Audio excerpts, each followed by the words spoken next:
All right, we had on that one tray, remember the one piece of parchment covered it over and they were wet. So these are just really sticky. You can't store those. So put them back in here. I'm going to put them in the next batch. We're going to do at least one more batch or maybe do more than that. So I'm just going to pour this other right on the top of this.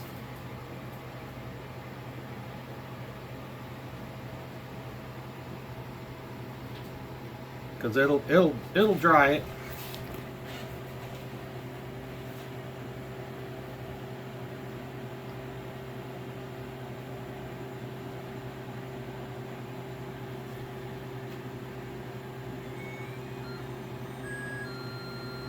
Now, if I remember right, we put four cups in this bowl here.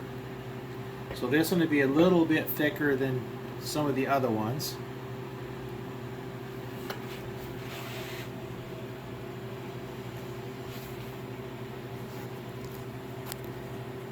It's thick enough it doesn't flow real well, but that's okay.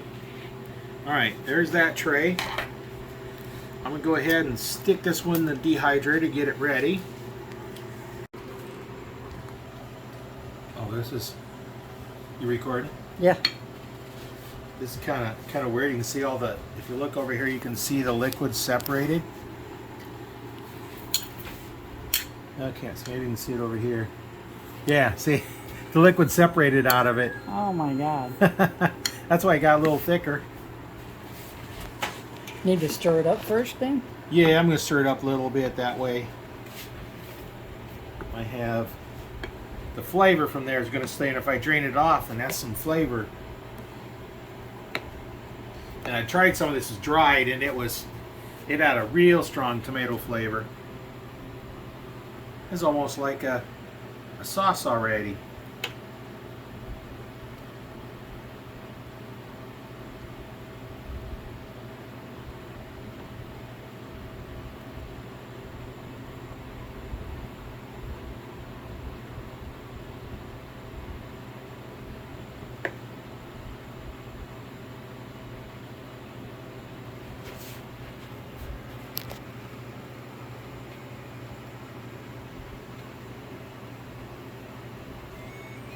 So you can fill them up to the top.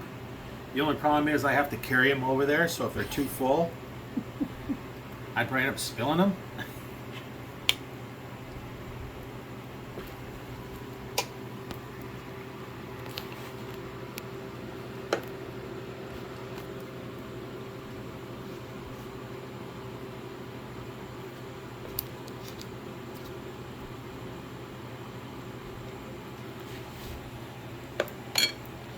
Let me go ahead and carry this one over.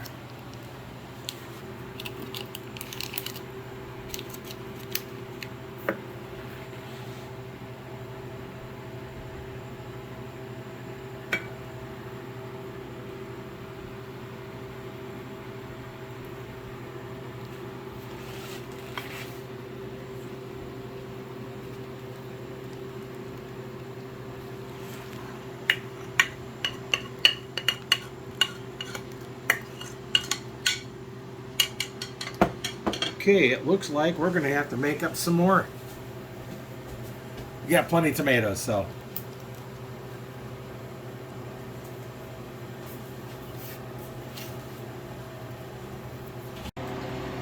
Now this batch took a little bit longer, probably because I had more in it. Remember on the other video I showed, we had this top tray, didn't have everything in it, so it's a little bit thicker. So it's quite a bit thicker than it was before, so that's why it took so much longer.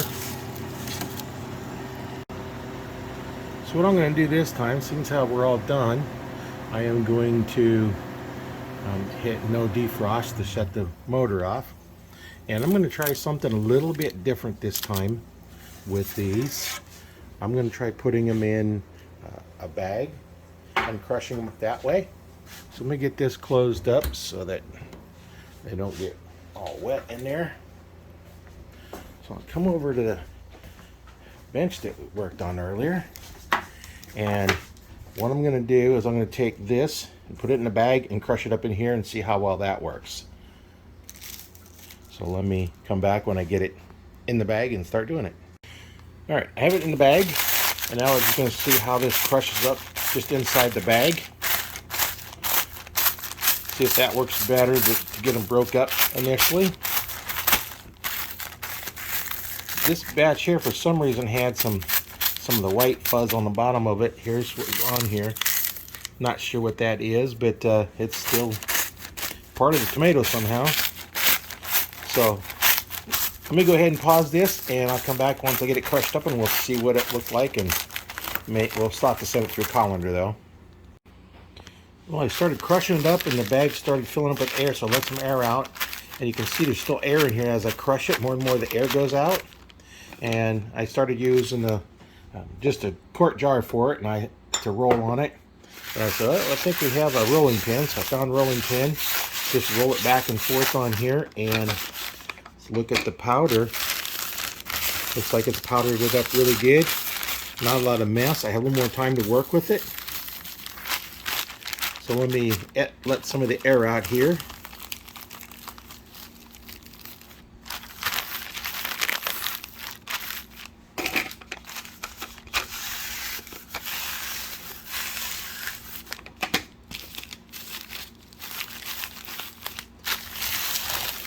I'd say that worked pretty good. I don't have to worry about the time it takes to get it crushed up, soaking up the moisture from the air. So I think that's how I'm going to do the rest of them. I'll put this in a jar and seal it. I've got some jars already done from before. Here's one of them that wasn't completely full. I'll start filling into there, and then we'll get with a new jar. We took those 32 cups of tomato juice and dehydrated them, and that ended up making about 5.5 pints of powder. Now this one here is a mix of this batch and the very first batch I did. The first batch I did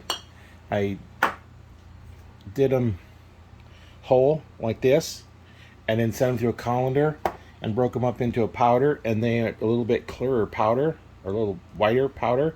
But when you put water with it, it turns nice dark red. And then I ended up with the pieces like this from it, which would be, you know, if you wanted chunks. These have seeds in them.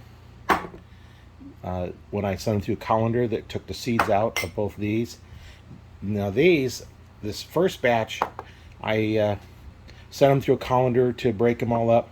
This last batch I just put it in a baggie, and then I crushed them up, and that's how they turned out.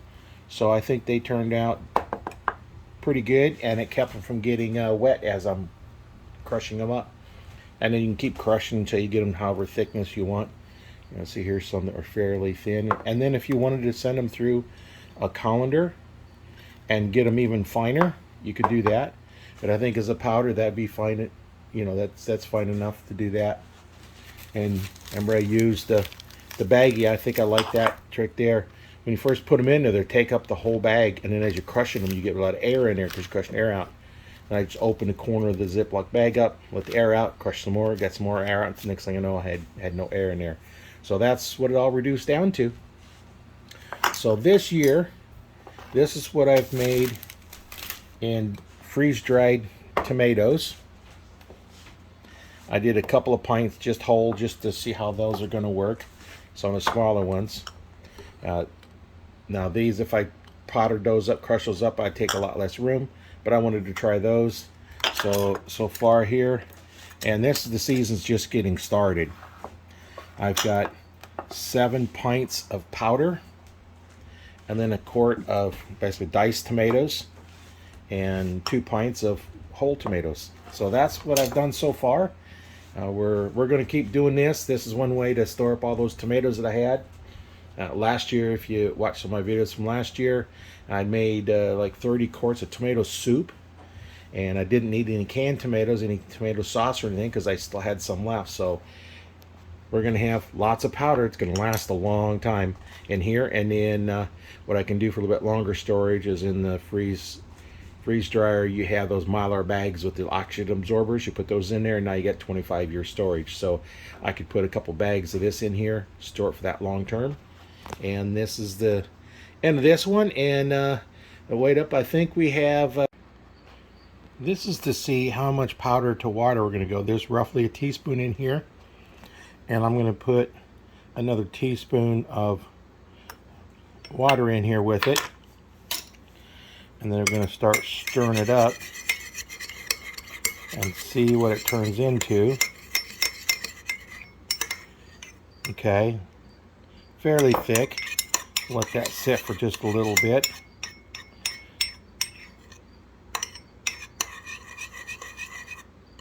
So that's a 1-to-1 mix ratio of the dried powdered tomatoes to water or liquid. Little bit thinner than paste, but about sauce, so you can kind of judge your.